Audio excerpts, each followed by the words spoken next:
sure fun to watch. We love what we do, we're drinking every brew. Man, we talk some shit, but we're telling the truth. Yeah, we're the Scotchy Bourbon Boys, raisins in hell and making some noise.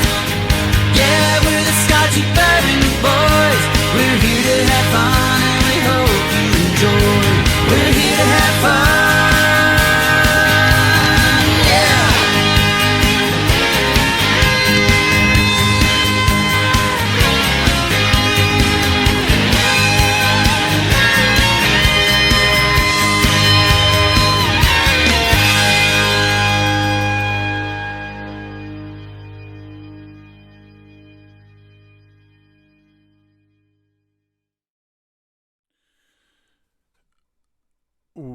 Okay, welcome everybody to another Scotchy Bourbon Boys exclusive.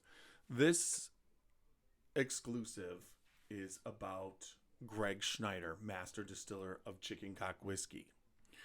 Over the past couple months, we visited with Gregg in many different situations. We saw him at the Bardstown Bourbon Barbecue, the Capital Bourbon Barbecue Challenge. We sat down and podcasted with Gregg there. Then on our Scotchy Bourbon Boys extravaganza in Kentucky, we went to Amori and Gregg sat down with us to have a drink at the end of the night. He came over. That is in his hometown of Floyd's Knob, Indiana. And then also that Wednesday, we did the Kentucky Bourbon Boys, the Scotchy Bourbon Boys annual bus tour with 2 buses. And we started it off at the Bardstown Bourbon Company, where Chicken Cock whiskey is produced and distilled by Gregg Snyder, along with Nick Smith and Steve Nally of the Bardstown Bourbon Company. They are doing amazing things there, but Gregg hosted our tour there and also showed us where he is in his bourbon making journey for Chicken Cock whiskey. It was amazing there. Then at Kentucky Bourbon Festival, we did another short podcast with Gregg there. This is where I purchased the Kentucky Bourbon Festival single barrel, and then he signed it for us at Kentucky Bourbon Festival. But also, Gregg, that following Thursday, came up to the state of Ohio and did a tasting for us at the Barrel Room. Carrie Sullivan graciously allows us to use that for events. And we had a large turnout for the tasting and introduction of Chanticleer, their newest bourbon, which I will be tasting upcoming. But also we tasted it in 2 different places. We tasted it at the Bardstown Bourbon Company and in this tasting that night. So I've got tons of video and tons of everything that we did with Gregg Snyder, the Master Distiller of Chicken Cock Whiskey. I hope you enjoy. And I wish we could. The best part I liked about it is that there were so many of us that we had to walk around, because each time I walked around, I saw something different. Yeah, and every one of us was talking about that. Good. So I gotta get the other. You know, weird voice, and they're like, okay, like, oh, that's how I remember your voice. It's ingrained in my brain. Yes. Yeah, we came over there yesterday, and I looked in there and I just saw you just warm sweat. I said, "Oh my God!" We drew the short straw because we're the only tent in that group over there that doesn't have direct shade. sunlight Yeah, for about 3 hours. yeah. And see, I realized that the day we come over here and looked at these, I said, I knew right off the bat. I said, this year I am pulling the back of You did that the right up. thing, man. I appreciate you pulling it up. Yeah. Actually, today I only pulled the corner. I kind of rolled it up and took a zip tie. Didn't you send your guy out for a box thing? I brought one in. Okay, I brought one in. It's old. Yes. Yeah. But it's running, so. That doesn't matter as long as It just circulates the hot air. Moving there. I mean, it really 80 to 79, 80 degrees here is yeah, compared to what it can be. Yeah. Nice breeze out. So Yeah. Yeah. All right. So, what'd you do with my good cigar? I put it away. Oh. So nobody's gonna take it. All right. All right, so you know the drill. 30 seconds, then we'll start the music, and here we go.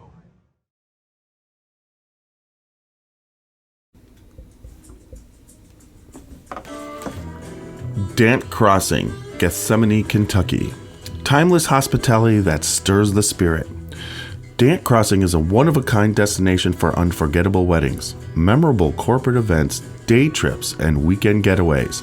The pastoral campus is anchored by Log Still Distillery and includes an amphitheater that seats 2,000, a 12-acre lake for fishing and unique lodging options, creating an immersive experience that's rooted in the community and culture of our little slice of Kentucky. More attractions will open soon at Dant Crossing, including our 21,000 square foot distillery, which we will have the ability to produce 15,000 barrels of spirit each year, a network of wooded walking trails, fully functional private train depot, farm-to-table restaurant, and the Legacy, a premier wedding and events venue. Whether you're looking to host an event, book a stay, or reserve a tasting, we're ready to welcome you. Learn more at dantcrossing.com. This is Alan Bishop, head alchemist at Spirits of French Lick. Be on the lookout for a brand new bottled and bond Solomon Scott rye whiskey.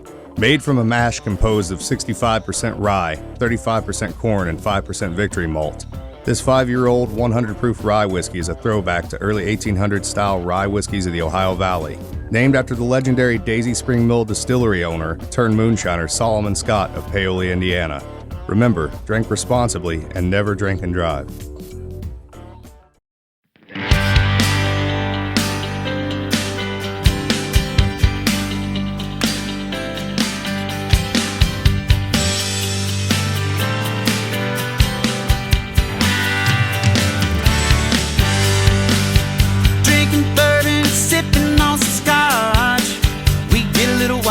Sure fun to watch. We love what we do. We're drinking every brew. Man, we talk some shit, but we're telling the truth. Yeah, we're the Scotchy Bourbon Boys, raising some hell and making some noise. Yeah, we're the Scotchy Bourbon Boys. We're here to have fun and we hope you enjoy. We're here to have fun.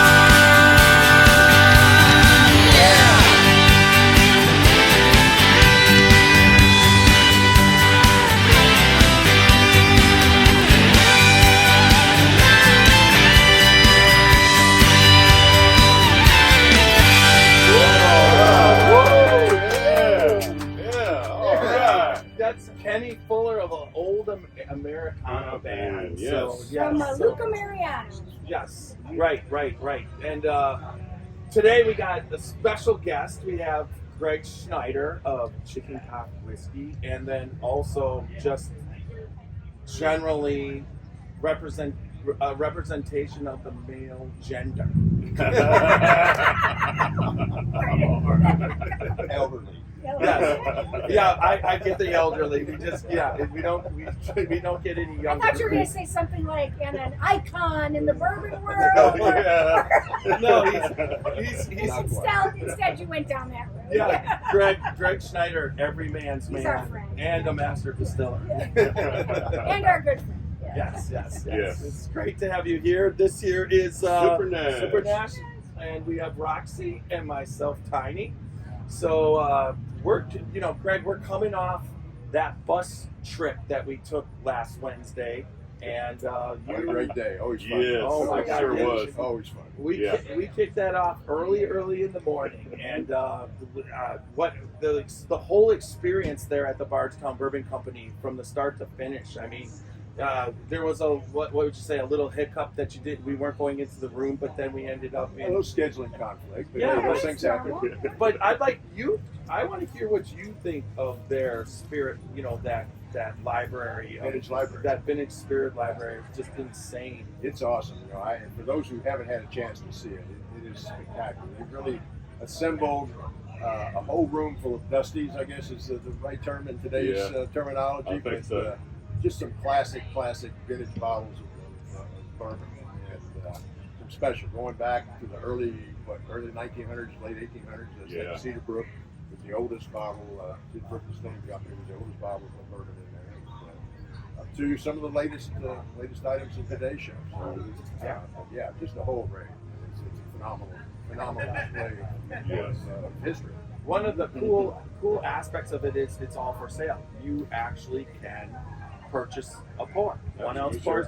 Yes, you have to have a lot of money for most of them. And you can buy a hell of a lot of really expensive bourbon in its place if you just for one pour, but it still is quite, I mean, as a museum, I mean, it's a vintage museum of whiskey, you know, and you go in there and I mean, I think it's beautiful, right? Yeah, that's a good description. It really is a museum. It's just gorgeous, and the way they've got it laid out, no ambiance and everything. Yeah.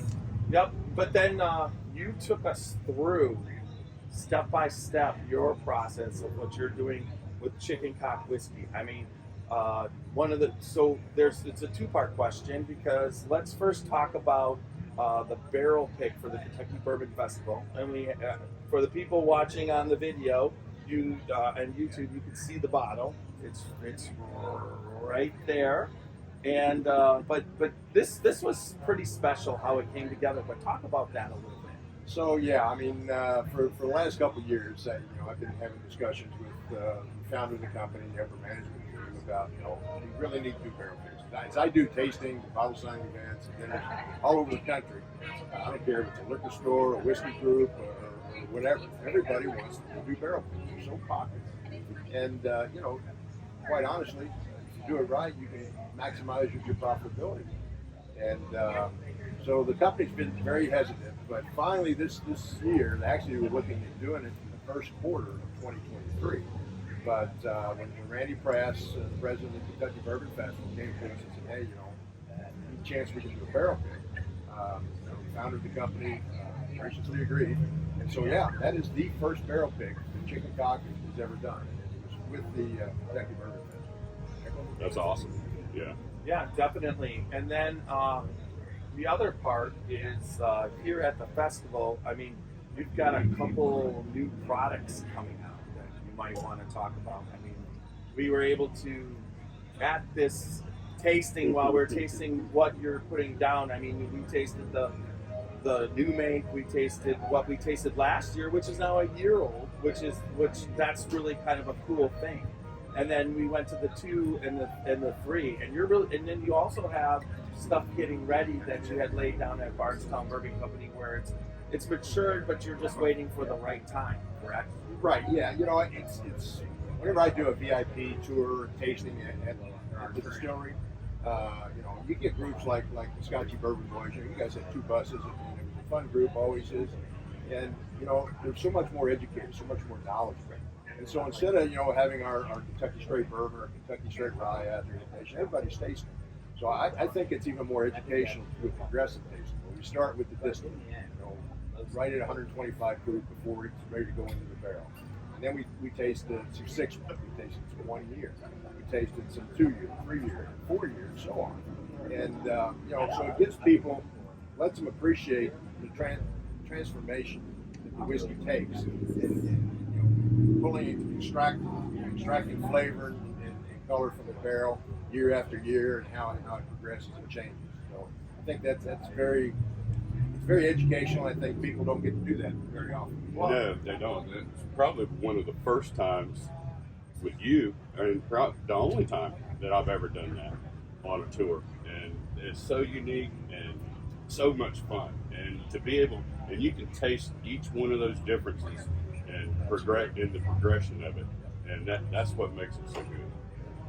Yeah, it was the first progressive tasting that I've ever been to, and what I found just fascinating about what was going on in all of my senses. So first, you smack your hands and you smell it, so then you light up your olfactories with those aromas, and then you taste the first one and pick up those aromas, and then you taste the second one, and you get those little tiny subtle changes. All of a sudden, there's more oak in that one, and there's a little more citrus in that one, and as it picks up all those flavors, that's the only time you ever really get a feel for what's going on in the barrel, because that's what's going on in the barrel over time. And you guys just have the funnest job ever. Just think if you can convince marketing, right, Oh, yeah. to do that, because you don't just hook them on. You're not hooking people on taste. You're hooking people on process. Yeah. And I mean, when you sit back and have you put chicken cock on the rocks, or you're with friends, all that what goes into it is something that is very relaxing, knowing everything that went through and all that kind of stuff. So I mean, that would be a great marketing play if you could actually get that out to people, you know, because I think it's making a whiskey drinker like a lifetime whiskey drinker. So I feel privileged to be able to see the process from beginning to end. Unfortunately, we don't have a lot of whiskey in storage. So, Right. so you know, you got to make a profit. So most of that whiskey got to find before you put a bottle on the shelf. You'd be selling it all before it became. Product, Yeah, that 3-year was gone. Yeah. Yeah, I suppose. Yeah. I didn't think about that. Greg put me in my place on that one. Well, you know, and then what you kind of alluded to at the end of the tasting, I let you taste. I didn't tell you what it was until everybody got to smell it and taste it. And timing was perfect, actually. Last Friday, we bottled a new rendition. It's coming out. Should be hitting the shelves probably within the next month. But it's for the holiday season, in the October, November, December sales. And it's our second LTR, second limited time offer this year, very small volume. But it's called Chicken Cock Chanticleer. Chanticleer is French for rooster. And there's a lot of French connection between the bourbon industry and chicken cock. Originating in Paris, Kentucky, and Bourbon County. So that's why I drew it, because I'm like, there's just a lot of connection there. And so, what it is, it's actually our 4-year-old bourbon finished in cognac. It's got a very unique flavor. Of course, cognac is very powerful, overwhelming alcohol beverage. And so you got to be very careful. You can finish it with cognac. You don't let that cognac flavor overpower the flavor of the bourbon. So I think we're in a sweet spot there, and expecting good things on the retail. I'd just like to go on record. From what I tasted, y'all definitely hit that sweet spot, because it complemented that cognac finish on it. Complemented it so good. Yeah. So, how are you staying ahead of the barrel finishing fat? It seems like when you put out your rum barrel finish, you know, now there's a bunch of rum barrel finished rocks, and then when you put out the cognac, I'm seeing more cognac finish. What is it? Because it seems like the industry seems to take those finishes, and is it just the French just shipping the barrels over in sections and offering them up, and everybody jumps on those? You know, I don't know. We're not the first to be doing that. There's a lot of companies doing various finishes. You know, as you're aware, we've done a couple of collaborations with our company where we've done 2 different finishes: beer barrel, or beer that was aged and finished in our bourbon barrels. But you know, it's one of those things. I think today's consumer, the taste of rum. You know, you see the finishes with other whiskeys too. Scotchy, Irish whiskey, but yeah, it's again the taste, the palate of today's consumers are really looking to explore even more so. You know, the standard bourbon drinker, which again I was weaned on bourbon, so that's what I know. That's what I love. I love a rye whiskey. And some of these finishes, they just enhance it. They get unique flavors when you do it right. You allow that secondary barrel to overpower the base whiskey. And I'm not a big fan of it. And we have tasted some of them. Yeah, I say, oh, that's just way too much. Yeah. But then talk about your second batch of the rum barrel finish. You know, that was the Island Rooster, right? The summer of the Rooster, right? Right, summer of the Rooster. Right. The Island Rooster, and when you did your first batch and then you basically took those same barrels and did a second batch, and then used your skill and palate to be able to make them similar, but one had to age. You know, talk about how that went. Yeah. So see, the rum barrels actually arrived in May of 2020. The day they arrived, I went down to the distillery and threw the door up on the trailer, climbed up on the trailer, pulled the bombs out of each month. 25 of them total. And you know, you got to be careful. Sometimes when the barrels are sitting in a container in the hot sun, or you get hung up in freight or whatever, you know, that sun can do some funny things and maybe kind of turn sour and kind of rancid. But luckily, every single barrel still had that nice sweet roast. So we put our rye in it, and our standard rye that we make, and I tasted every one. And again, I'm trying to ensure that I don't add too much sweetness, too much rum flavor. After 6 months, I hit the ideal spot. My palate, I felt just enough sweetness. Still, the integrity of the rye whiskey, the spicy, peppery notes, still were dominant. And so, after 6 months, we dumped. So, November 2021, we dumped those barrels. And we actually held it in a tank because Grain and Barrel Spirits didn't want to bottle the Alvin Brewster until the first quarter of 2022. So, actually, the end of February, we bottled it. But when we dumped those barrels in November, I was there, I nosed the barrels, and said, wow, there's still a lot of great rum flavor left in the barrel. So we put more rye in. I did a second round, and we put them on the top floor, one of the warehouses, and I check it every month. We always hold a retain sample from the first batch. So you got something compared to every month. That's what I do.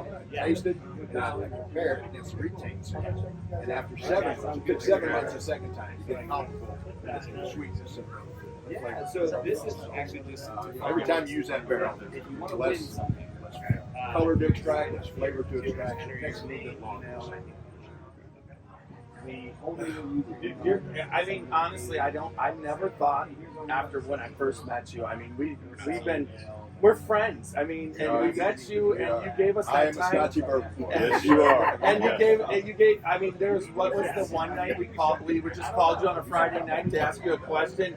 You're sitting at your kitchen table talking to us, and you have so much knowledge from a technical, and then also the art of distilling, and then also the actual function of distilling. Those are 3 different things, you know, of what you're doing. And when you were talking early on, I didn't think you'd get better at it, but you are getting better at it. You say, you know, you almost are like more condensed, there's more polish, and it's just like, and I'm going to go back and listen to a couple of the other ones to see about Better with age. But you basically just always you give out the right amount of information to the people based off of who you're talking to. And it's interesting. So Yeah. it's Well, you can't Every time we talk to you, we get more information, and it's always different, and it's always interesting, and it's just That's why it's a pleasure. It always is, and I mean you always put it in a way. So Gregg Snyder is like a progressive bourbon tasting. That's right. Yeah. I like to think It's a that. sweet Yeah. He's just aging with his whiskey, right? Yeah. There's I mean, this week has been a blast. I mean, we had a drink on Tuesday night, right? Then Wednesday you gave us a tour. Then yesterday we saw you at the festival, and now you're here again on the podcast. I mean, I still haven't got enough of you. So I appreciate it very, very much. Yeah, I'm looking forward to coming to Canton, Ohio. Here. Oh, that's Yeah, great. so that's Thursday, September 28th at the. I think the 28th is the Thursday. The 29th. You're right. Thursday the 29th, because October 1st is the Saturday. Okay. Yeah, that's going to be wild. I'm still trying to work it out for me and Roxy to be able to come up to the dinner. We're going to try. Okay. Yeah, I've been talking. I think it's Kyle, right? Yeah, Kyle's with our distributor. Right. So he's working on seeing if he can get it worked out. Good. But that tasting on the 29th, everybody local in Canton or Akron, they should make it, because this is going to be a special Scotchy Bourbon Boy night with Gregg Snyder, and we're going to taste some damn good whiskey that night. There's no doubt about it. I'm looking forward. We've been trying for so long, ever since we've connected. Yeah.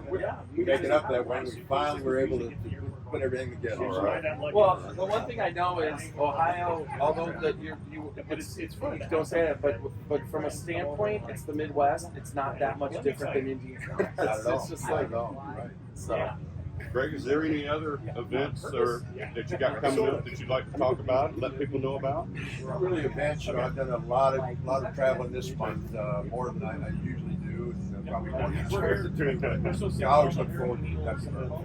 It's a fun time, and I enjoy it. I get to see people that I've known for years, but only get to see maybe once a year. And so it's special for me in that regard. But, the format that it's evolved into. Yesterday was phenomenal. I just could not believe the flow of people. At our chicken cock booth alone, we had 15, 20 people eating all day long. Your bottle signing, I think you're at 50 people for that when you were signing.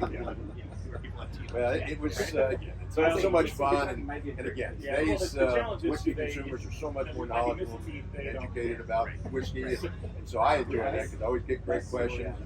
You guys know I can talk for hours. So.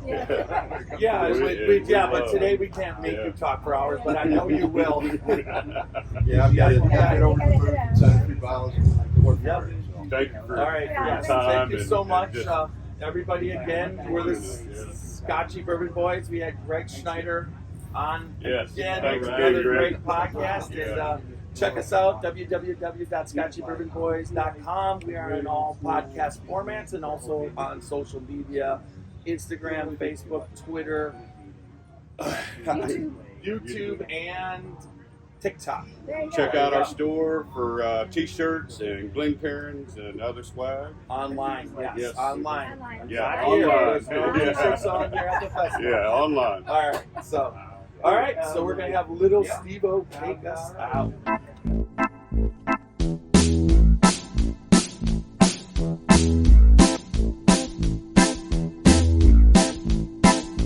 Oh, show me the way to the next whiskey bar. Oh, don't ask why. Oh, don't ask why. Show me the way to the next whiskey bar. Oh, don't ask why. Oh, don't ask why. For if we don't find the next whiskey bar, I tell you we must die. I tell you we must die. I tell you we must die. It's so gratifying, for an old guy like me that's been doing this all his life and has such a passion and love for this industry, to see it escalate the way it's been. It's so gratifying. So, and like this group today, another part that's so gratifying, today's whiskey drinkers are so much more educated than what they were 12, 15 years ago. And so when I get to speak in front of people, I get a lot of great questions, and I can really geek out on some stuff that typically I wouldn't get into, and most people wouldn't even understand. But today, they get it, so it's great. So, all right, so I'm rambling. So let's talk a little bit about chicken cock whiskey. So I do tastings all over the country, and what do you think the first question is I get? Where the hell did you come up with that name? Right? So here's the story. True story. The brand originated in Paris, Kentucky in 1856. A gentleman by the name of James A. Miller built a distillery in Paris, and he was making a whiskey he was so proud of, he felt it was worth crowing about. So he called it chicken cock whiskey. Well, you got to remember, 1856, Americans were still using the Old English language, and the term for a male chicken was a cock. The term rooster didn't come about to the late 1800s, early 1900s.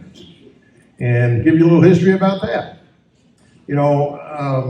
Over time, even way back in the 1800s, probably even 1700s, we tend to bastardize the English language, and we come up with slang words for different words.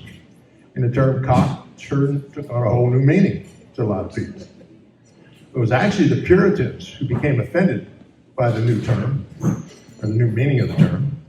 And so they came up with the word rooster. So that's how rooster came about, like I said, late 1800s, early 1900s. So chicken cock whiskey actually got its name from James A. Miller, who felt it was worth crowing about. So that's how I got its name.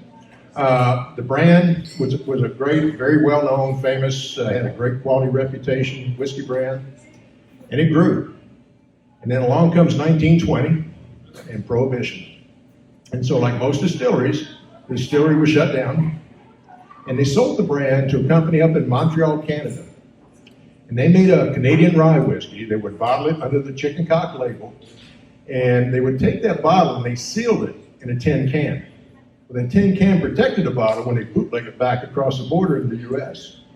Now, it showed up in a lot of speakeasies, but one of its claims to fame, chicken cock whiskey, was the house whiskey of the Cotton Club in Harlem, New York during the Roaring '20s. Probably the most famous speakeasy. You've heard of Duke Ellington, big man there. Duke Ellington, there was a book written about Duke Ellington. In his memoirs, he talks about the tin can whiskey being his favorite whiskey at the Cotton Club, chicken cock being the house whiskey at the Cotton Club. So it was his favorite, and in his book he mentions it. But anyhow, the brand did great. About 2 years before Prohibition was repealed, National Distillers bought the brand back. They had a subsidiary that actually owned a medicinal alcohol permit. And so they brought the brand back. They started the distillery back up in Paris, and they were making medicinal alcohol for the last couple of years of the Prohibition. How many of you been to Bardstown, Kentucky? Oh, a bunch. You ever been to the Oscar Getz Museum? Okay. If you go in the Oscar Getz Museum, they have the entire history of the whiskey industry in Kentucky. And they have a lot of old bottles. And in that museum, they have some of the old chicken cock bottles, pre-Prohibition, Prohibition. They actually have a bottle of chicken cock in there with a medicinal alcohol permit label on it. So, but it's a lot of neat history. You ever get down that way, you got to go by there and see it. It's so cool. 2 years later, 1933, Prohibition was repealed. The brand did great, had a great quality reputation. And then it just grew until the 1950s. In the 1950s, the distillery had a fire, burned to the ground, and the company that owned it decided not to rebuild, and the brand sat idle. Well, fast forward about 60 years into the future, and a company by the name of Grain and Barrel Spirits, Marty Antler. Marty is the founder of Grain and Barrel. He was looking for a whiskey brand. And so he did some research and ran across the history of chicken cock and found it interesting. And he was able to acquire the brand rights. Now, Grain and Barrel Spirits is a small company. They don't own any operational assets. They don't own any distillery. And so Marty needed cash flow. And so what he did, he was able to source some 6-month-old whiskey. He put it in an aluminum bottle, and then he added some cinnamon flavor. I think they had a root beer flavor. They had a couple different flavors. And so in 2011, he revitalized the brand as a flavored whiskey. Now, it served its purpose. It created cash flow, but it sure as hell didn't help the quality reputation. A couple years later, he came out with Chicken Cock Heritage, which was a bourbon, and Chicken Cock Bootlegger, which was a bourbon rye blend. But again, it was 6-month-old whiskey. He was working with Terrasentia. I don't know if you ever heard of Terrasentia or O.Z. Tyler. They went through this accelerated maturation process. And I'm sorry, gang, I've been doing this a long time. And you may make a 6-month-old whiskey taste like a 9-month-old whiskey, but it takes time and temperature changes to really mature whiskey. So anyhow, again, I've been in the business in my 45th year. 2017, I decided to get out of the corporate rat race and ramp up my retirement plan. I was not retired, but I wanted to start my own consulting company.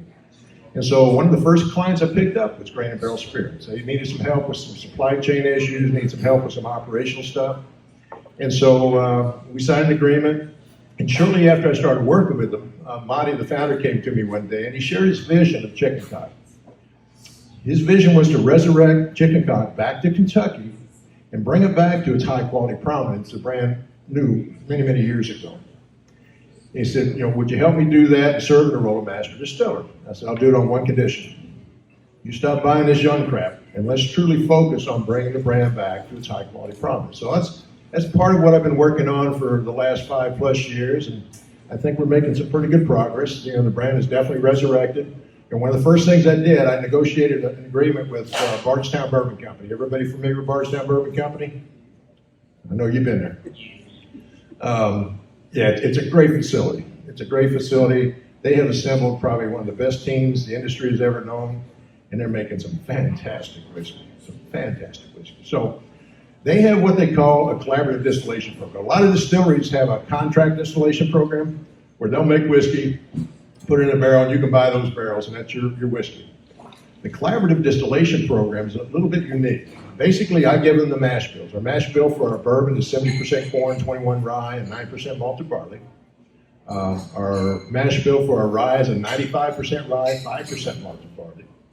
But then in addition, I give them the work instructions. I give them the time and temperatures I want to cook the grains. I give them the specifications for the enzymes I want to use. I give them the specifications for fermentation, beer chemistry, and distillation.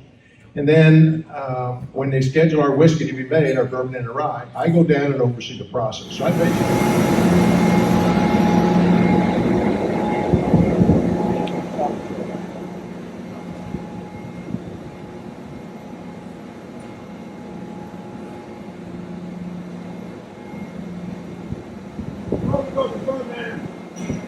want to show you this system.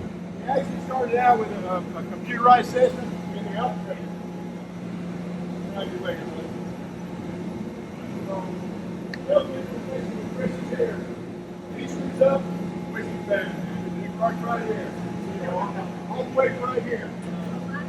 That's it. No pressure. No pressure. No. Chris, down.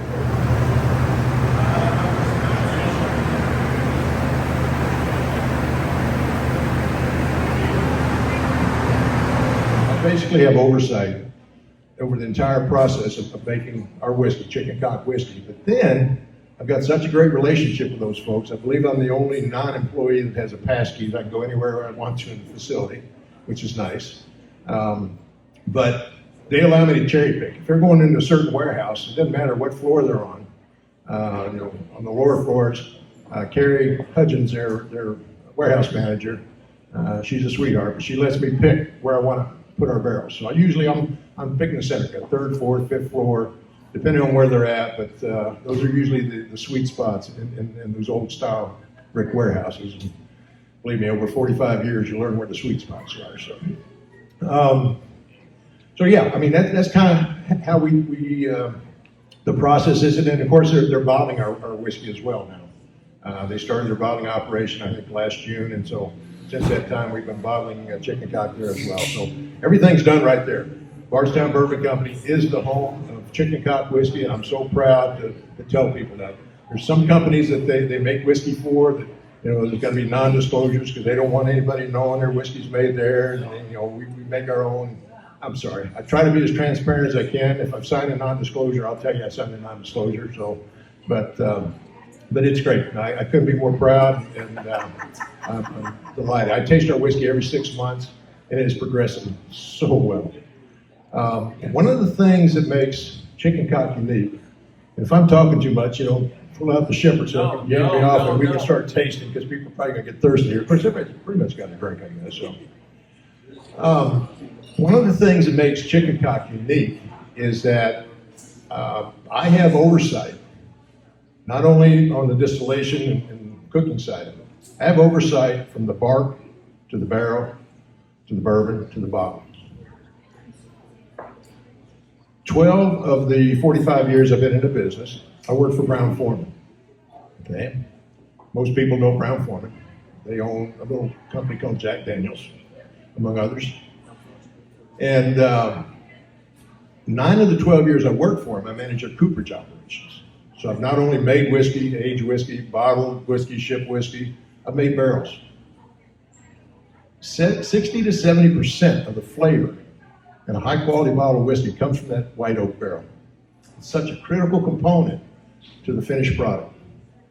And while most distilleries know that, they choose not to really give it the attention it deserves. Now, Chicken Cock being such a small brand, I'm sorry, did I say something wrong? I'm able to pay attention to those details. So, one of the first clients I picked up, in addition to Grain and Barrel Spirits, was a group of guys in White Sulphur Springs, West Virginia. You ever been to White Sulphur Springs, West Virginia, in the Appalachian Mountains? You ever heard of the Greenbrier Resort? Yes. And those beautiful Appalachian Mountains, that's all there is a Greenbrier resort. It's so economically depressed, other than that beautiful resort. It's pretty economically depressed. So one Christmas season, there was a bunch of guys that are members of the Greenbrier, pretty affluent, and they got together and said, you know, we need to create a business to generate jobs for this economically depressed area. And one of the guys in this group, his name's Tag Gallion. Tag is one of the co-founders of Smooth Ambler Distillery. Okay?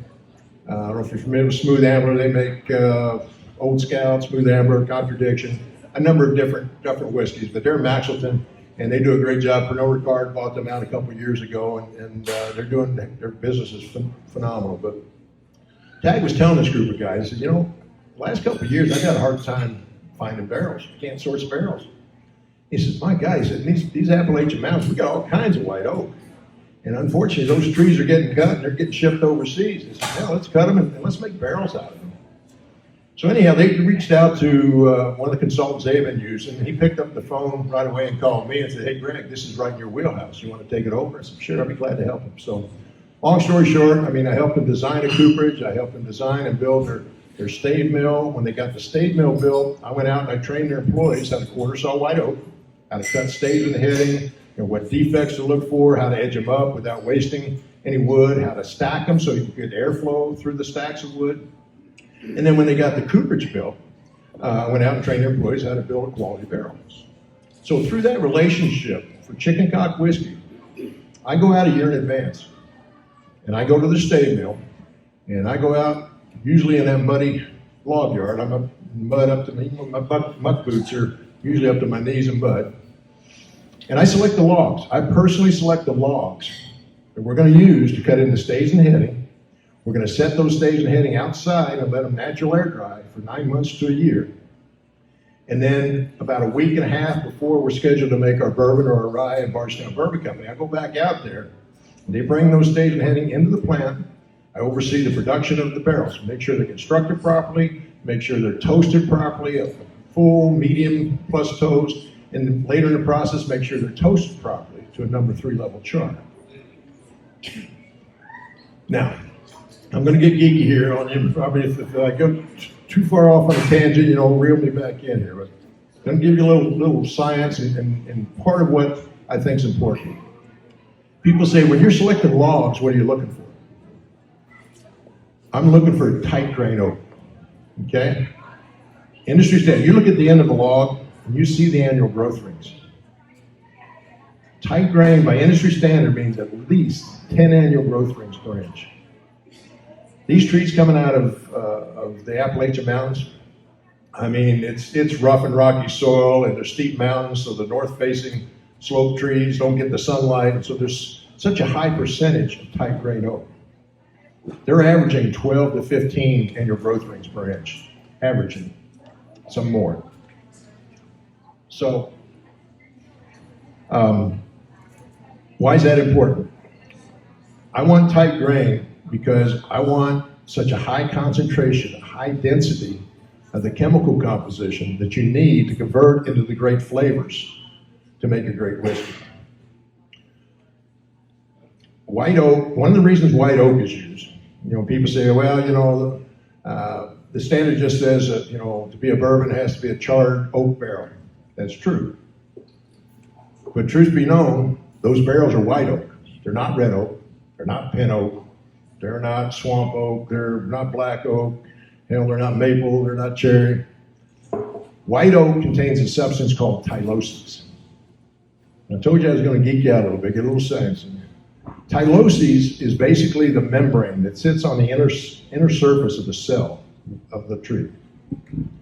When that tree goes through hardship or it's cut, that membrane collapses and it clogs that cell.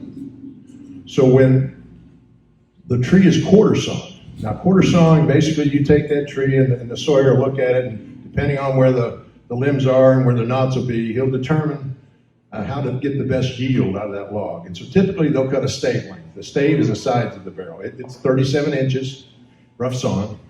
The heading will be anywhere from 20 to 24 inches. And so he'll cut that log accordingly to best optimize the yield of that log. But then that piece comes in, they knock the bark off, debark it, Then it goes in, and each section of log gets cut in half. Then each one of those halves get cut in half. So you got 4 quarter bones coming off there. That quarter bone will go through a bandsaw, and it'll cut off a piece, 1.25 inch piece off one side. And they'll flip that bolt, and they'll cut a piece off the other side. Then they flip it, cut a piece, flip it, cut a piece. They keep doing that until there's nothing left.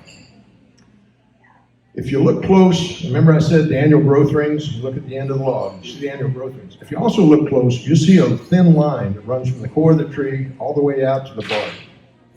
Those are called medullary rays. Medullary rays, it's basically the vein structure of the tree. That's what sucks up the minerals and the moisture and allows that tree to grow. By quarter sawing and flipping that bolt, those medullary rays will stay horizontal, no more than 45 degrees through that piece of wood. See that tabletop right there? So you get that wide flowery grain.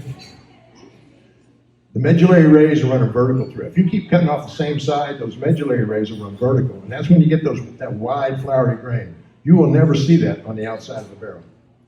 If you see that on the outside of the barrel, it'll leak like a sieve. It won't hold anything. And so that's one of the reasons white oak is used. It contains tyloses. Red oak, other species of oak, I don't care how you cut it, it'll leak like a sieve because it doesn't contain tyloses. Now, the other important aspect of white oak, it contains cellulose, hemicellulose, and lignin. You didn't know you were going to get a chemistry lesson, honey, did you? So hemicellulose is the primary cellular structure that makes that wood hard and strong. The cellulose is that makes it hard and strong. The hemicellulose is where the polysaccharides are, wood sugars. Okay? And then the third component is lignin. Now, when you build a barrel, basically the staves come in already dried, they're planed and jointed, and then they start building. They start raising a barrel, and they put it in a temporary truss hoop. And so the barrel's like this. And it goes through a steam tunnel.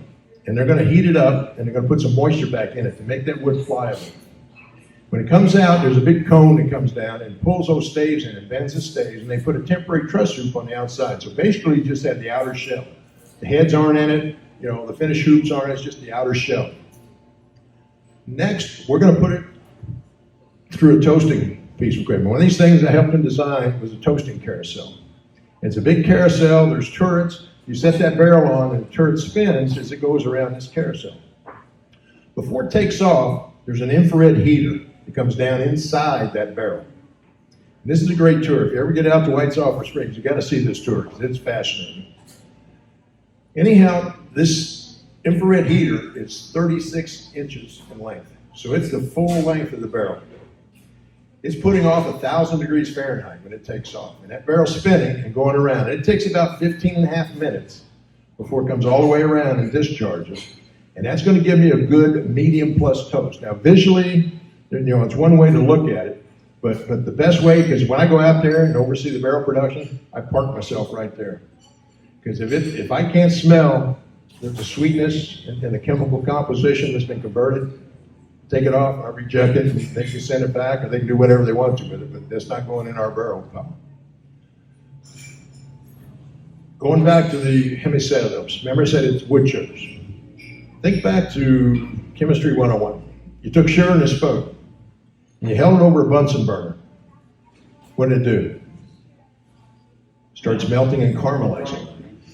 That's where the caramel flavors are coming from. It's from that hemicellulose and the heat penetrating deep into that wood. Now, likewise, when you heat and properly toast that barrel and drive it deep into the wood, the lignin, the third component, that gets converted into vanillin. That's where your vanilla flavors are coming from. So again, 60 to 70% of the flavor in a good bottle of whiskey comes from that white oak barrel when you process it properly.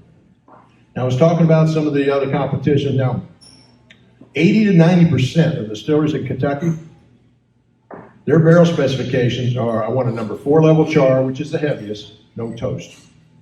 And that's great. And I'm not knocking them, they make some great whiskey. But they're not taking full advantage of the flavor that white oak has to offer. When you do a number 4 level char, no toast, you're going to get about an 1/8 inch of char on the inner surface, and you're going to get about a 1/16 inch of the caramel and vanilla flavors of the hemicellulose and lignin conversion. So that's 3/16 of an inch of that wood that you converted into flavor. Well, that whiskey is going to soak a half inch into that stave. And so there's 5/16 of an inch. You didn't even grate any flavor. So by natural air drying it, allowing fungus to grow on it with the rain and precipitation and hot and cold and wind, fungus starts growing on that wood.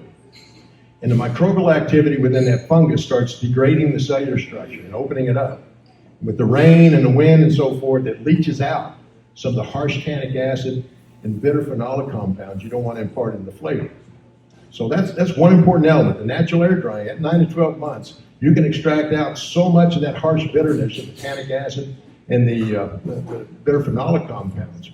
But then by opening up that grain structure, being such tight grain oak, when I go in and I start toasting it, I've got that grain open, so I can get deep penetrating heat, and I can go a full half inch into that stave and convert as much flavor as that wood has to offer. Later in the process, remember I said I'm only going to chart a number 3 level chart. Hell, I just created a bunch of great flavor. The last thing I want to do is burn it away. So I only use a number 3 level chart. Number 3, I'm just blistering the surface just enough I get good penetration. A lot of people think the char layer gives it a lot of great flavor and color. It may enhance the color a little bit, but its primary purpose is charcoal filter. When you taste that whiskey right off the still, man, you taste the corn and the rye and the malted barley and the yeast. I mean, you can taste it. That's a great foundation for making a good whiskey. Through the heating and cooling of the seasons, heating and cooling of nights. When it heats up in the summertime, man, those molecules are flying around and that air expands in that barrel. And it pushes that whiskey through that char layer. That char layer strips out, charcoal filter strips out that graininess flavor, and it picks up all those great sweet caramel, vanilla, and oak lactones. And then in the wintertime and at night, it contracts and pulls it back out. So it's that passing in and out through that char layer that strips out that graininess flavor and picks up all those other great flavors that you know and you like in the whiskey. So again, just kind of explaining some of the process. But again, I don't believe in accelerated maturation. Again, we talked about it a little bit earlier, but it's time and temperature. But when you can convert as much flavor as that white oak, that barrel has to offer, you can extract that flavor out much quicker. I taste our whiskey every 6 months, and I promise you, our 4-year-old is comparable to most 6-year-olds because there's that much more flavor in that barrel that we've created that we can extract. So, okay, I've been talking. You guys are probably dead thirsty, I know. We'll answer more questions here. So let's start. We're gonna start with the Kentucky straight bourbon.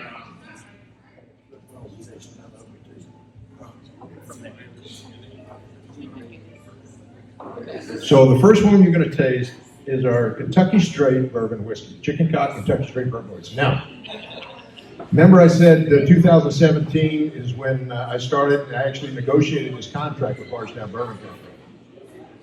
So that's when we actually laid down our first bourbon. It was 2017. Well, we needed cash flow. So part of my job, I go out and I try to find good quality whiskey that we could acquire and put under the Chicken Cock label to bridge the gap until ours was available, mature enough and available. And so I love it. I mean, to me, it's treasure hunting. Some days you find treasure, some days you don't. And man, there were some days I found real gems. But what you're tasting tonight, this is our Chicken Cock.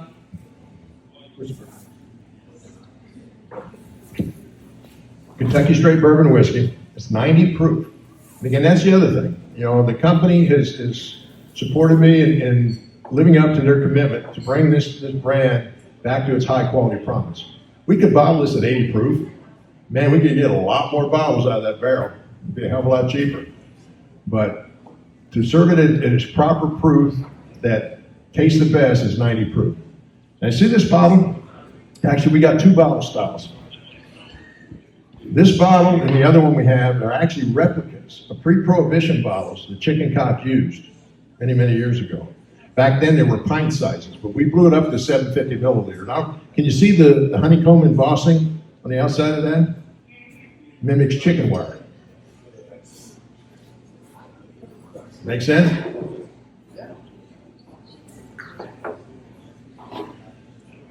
So this one you're drinking, this actually has some of the first 4-year-old that I was responsible for producing. It's primarily that, but it's got some 7-year-old and 15-year-old bourbon that I acquired to kind of add some complexity to it. Again, 90 proof, and I love it. I was weaned on bourbon, so been very blessed in my life working for the company that I have to pretty much not taste every bourbon that's been produced in this world, but I've tasted a bunch of them.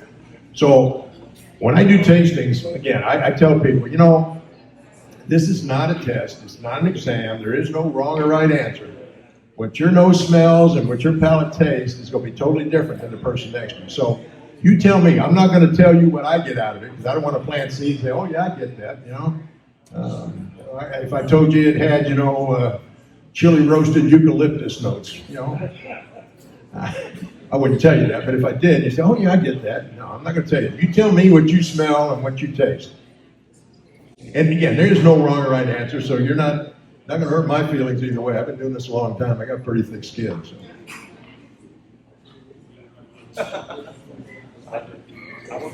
I will back that up. Thank you, Jeff. Yeah. Jeff said I got skin like a crocodile. Or was that a hippo?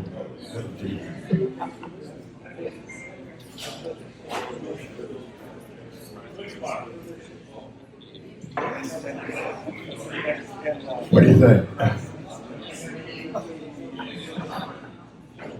Baby.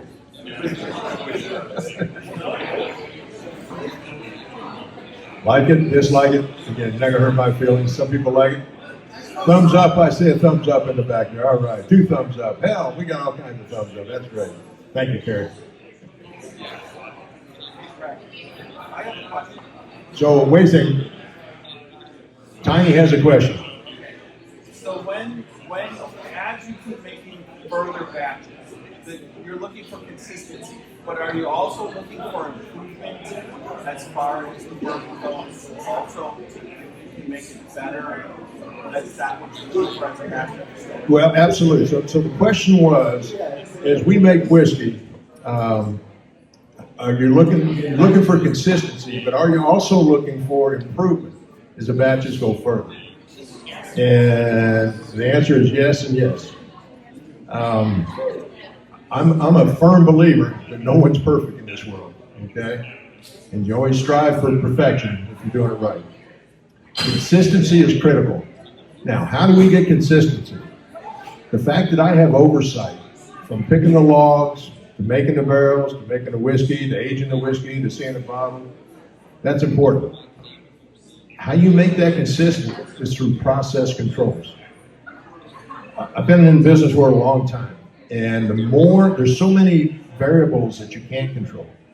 The more variables you can control, and control the process with those variables, the better chance you have of coming out with a higher level of consistency, a higher level of consistent quality. And so, it's like the toasting. I know, because it's all computer controlled, I know the exact temperatures and the exact time that I'm toasting that barrel. I know the exact temperatures and the exact time that I'm charring those barrels. The cooking process. Bardstown Bourbon Company has one of the greatest computerized automated systems in the world. I did an interview here a couple of years ago, and there's an industry writer, and he says, you know, you've been in this business a long time. He said, of one thing that you've seen in this industry, what's the greatest thing that's ever happened in the distilling industry? And without hesitation, I said, automation. And man, he looked puzzled. He looked at me and says, you got to be kidding. What about the science and artistry and all that? I said, oh no, the science and artistry is still there. But it's so critical. When I started in the distillery in 1978, I was working as a distillery supervisor.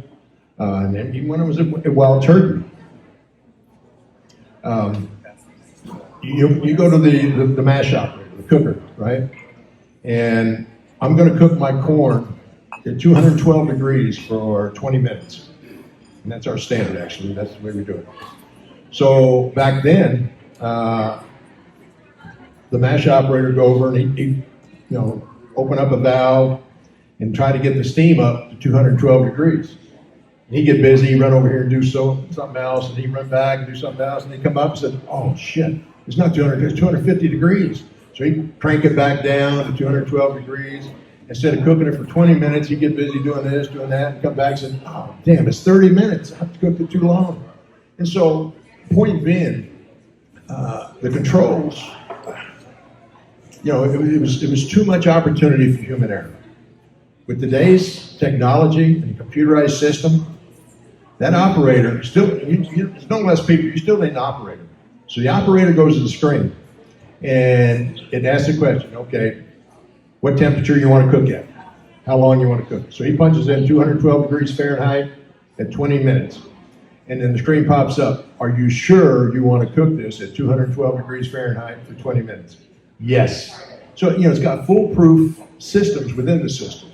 And so it's so much more consistent. I mean, it's amazing the difference of the whiskey that we used to make versus today as far as consistency of quality goes. So, does that answer your question? Yes. Probably too much, I'm sorry. No. Question? So since you're producing your whiskey at Bardstown, how much are you making a year for one? It sounds like you're not running continuously. How many runs a year are you making? Great question. We do 1% of Bardstown Bourbon Company's percent. They make 120,000 barrels a year. We make 1,200 barrels a year. This last year in February, I laid down 1,000 barrels of bourbon. In March, I laid down 200 barrels of rye. That's it. That's all they can handle right now. We tried, 2 years ago, we tried to increase that. They said, sorry guys, we're tapped out for the next 5 years. We're booked solid. So that's why, I don't know if you saw recently, it got bought out by an investment company out of Chicago. But then they also turned around and expanded. They're expanding another 50%. So instead of 120,000 barrels a year, they're going to be up probably within the next 2 years up to 180,000. So that'll give us some room for growth. Oh, absolutely. Absolutely, yeah. And in addition to that, I mean, I've been down there. They're building those warehouses as fast as they can. And they bought a farm just right around the corner, right? You go down that road past the distillery around the corner. They bought a 300-acre farm. And again, they're putting up warehouses as fast as they can. It just, I mean, God, I love this industry. The way it's taken off is phenomenal. So, everybody got the next version? The rye. So this is a chicken cock Kentucky straight rye. Now, this is 100% we made at Bardstown Bourbon Company.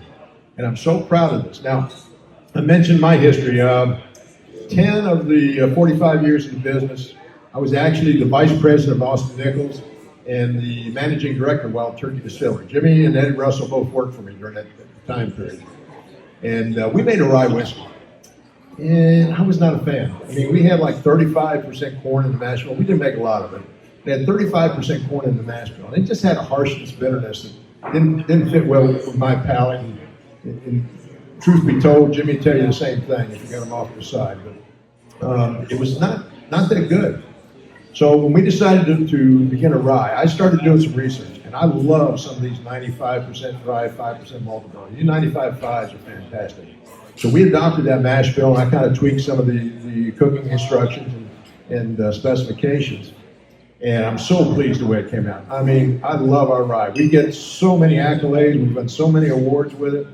I like my whiskey neat or on the rocks.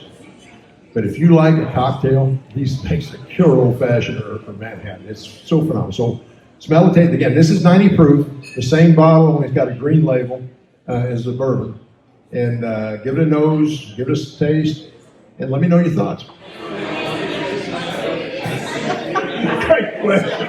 Okay, here's a question. So, what's my comment on Ohio bourbon lovers versus all the others? No, you tell me.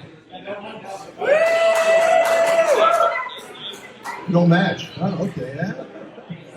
I got to tell you what. Several months, I think it was back in June. I went up to Wisconsin for a market visit, and actually the Island Rooster just came out. And I don't know if you've ever been to Wisconsin, but holy shit, those people are great. God almighty. And I know it's a little bit colder up there than it is Ohio, wintertime, and they drink a lot of brandy up there as well. But man, oh man. This next one you're tasting, the Island Rooster, we did 2 rounds of it. Let me tell you a little bit about the Island Rooster. So every year, Grain and Barrel wants to do a couple of LTOs, limited time offerings. Small, small volume, usually high price, but it is small volume, very limited.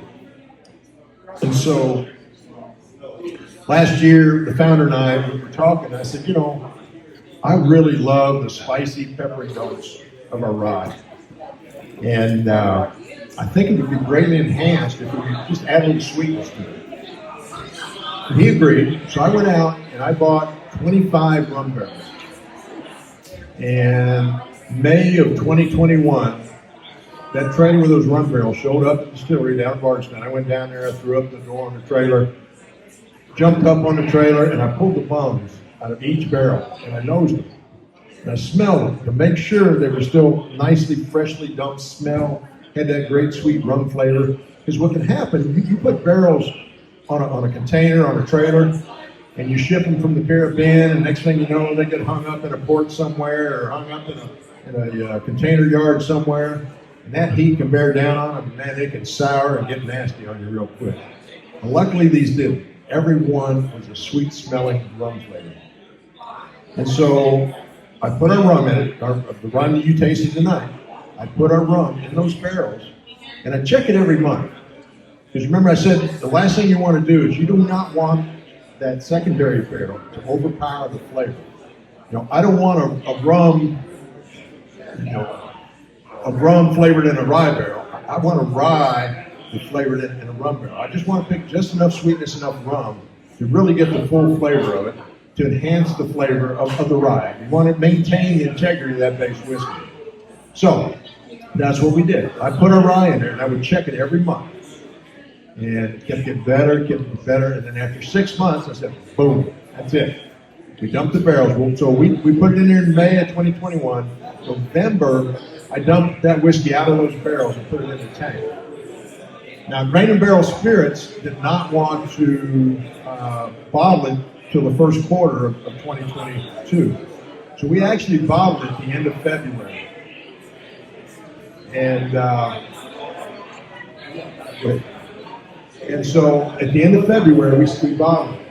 But in November, when I dumped those barrels, I had so much flavor left in those rum barrels, I said, we're going to do a second round. So I put more rye in those barrels. We did the second round. The second round took about 7 months of aging to get comparable. But we did actually 2 rounds. Now again, the first time we did a little over 1,000 6-pack cases, 6,000 bottles. And that's not enough to go around the country. We're in 42 states, and that's just not enough. So we allocated to certain states. And then the second round, we were able to allocate to states like my home state, Indiana, and then also Ohio, to where we actually give it a taste. So Ohio is just now getting it, believe it or not. We just bottled here not too long ago, the second round of it. So again, this is our rye finished in a rum barrel. Now, when you get it, not everybody's got it yet, so they're still handing it out. I want you to nose it. See if you can smell that sweetness. Okay? And then when you taste it, now, this is proof at 95 proof. Now, also, I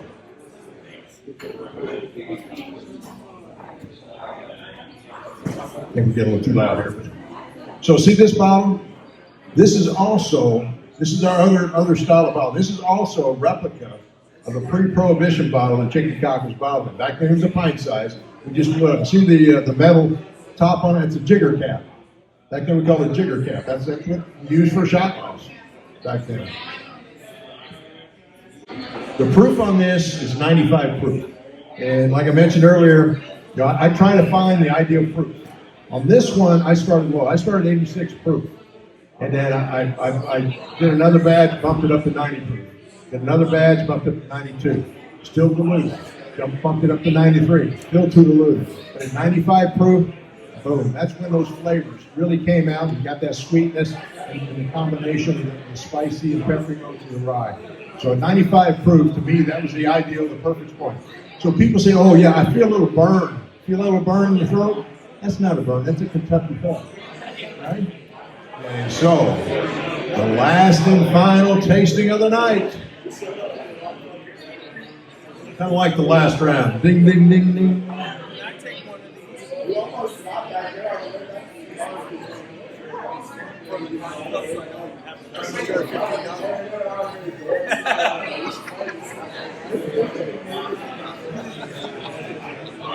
Okay, so Kyle is graciously pouring this last one, guy. Now,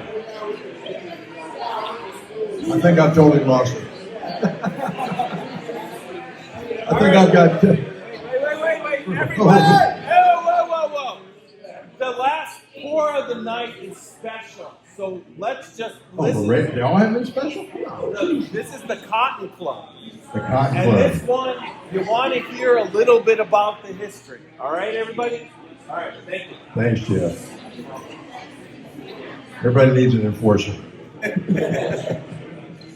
So, the Cotton Club. I tell you a little bit about it because 1920, when the distillery had to shut down due to Prohibition, they sold the brand to a distillery up in Montreal. They made a Canadian rye whiskey. They put it under the chicken cock label, and then they sealed it in a tin can because that tin can protected the bottle when they bootleg it back in the U.S. And it showed up as a house whiskey in the Cotton Club in Harlem, New York during the Roaring Twenties. Now, that's special in itself. I mean, it's not many whiskeys have that kind of claim to fame, but I had nothing to do with this, so like it, love it, you can't blame me, or can't love it, either way. But the founder of the company loves the history of the brand. He wanted to pay homage to the brand 100 years ago, during the 1920s, when the brand was the house whiskey at the Cotton Club. So he went out, he did some research, and he found some 20-year-old Canadian rye.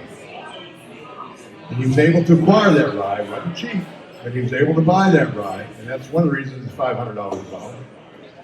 But he was able to acquire it, and he came up with a commemorative tin can, very similar to the tin can that the chicken cock used back when it was there you go. And so again, this is our number one of a series of 3 collector's items. The tin can series. Cotton Club was number 1, Chanticleer is number 2, and as I said, next year, 2023, we're coming out with a bourbon finished in Syrah barrels.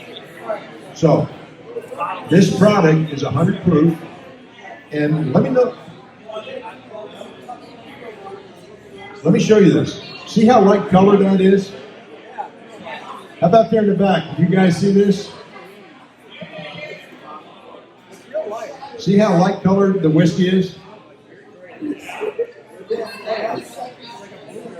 So, when you look at the color of that whiskey compared to a 20-year-old rye, think back to 1920. What happened in 1920? Prohibition hit, right? When Prohibition hit, it shut down most of the distilleries. Unless they had the money to afford a medicinal alcohol permit, which many didn't. It shut down the distilleries. So guess what? When it shut down the distilleries, it also shut down the cooperages because they just lost their customer base. So there were no new barrels being manufactured. That forced Canadian distilleries to age their whiskey in used barrels. And even today, Canadian whiskey is aged in used barrels. Now, to be American rye whiskey, by law it has to be aged in a new charred oak barrel, just like bourbon. In Canada, not the case. Rye whiskey can be aged in used. When you look at the color, I'd say that whiskey was probably the 3rd time that barrel was used. If it sat in that barrel 20 years, that's all the color got. And every time you use a barrel, there's less color to extract, there's less flavor to extract. It is so unique. This whiskey is unlike anything I've ever smelled and tasted. It doesn't taste or smell like a rye whiskey. It's got fruity, floral notes, very soft, fruity, floral notes. And it is absolutely amazing. So unique. So unique. So I'm sorry, you've tasted everything I've got in my wheelhouse, right?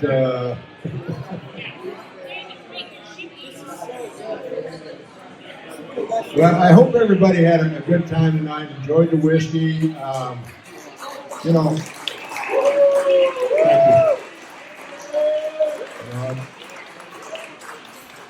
Jeff and Rach have been asking me to come up here to Ohio and share with your good friends in Ohio.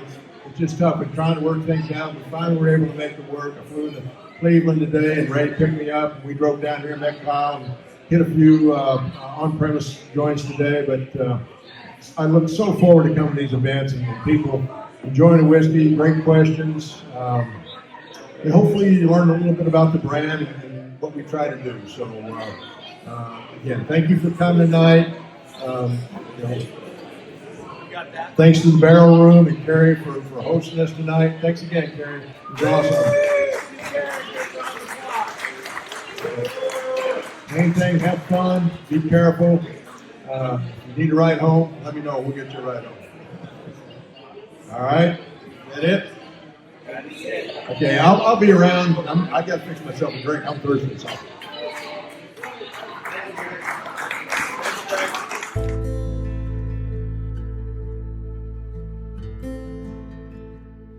Hey, Scotchy Bourbon Boys fans, this is Alan Bishop, Indiana's alchemist of the Black Forest. So I'm tuning in here today to tell you all about the One Piece at a Time Distilling Institute channel on YouTube. If you're at all interested in the art of distilling, whether it be home distilling or professional distilling, and the intense geekery that goes into that process, then check out the One Piece at a Time Distilling Institute on YouTube. I promise you're going to learn something you didn't know before about the arts.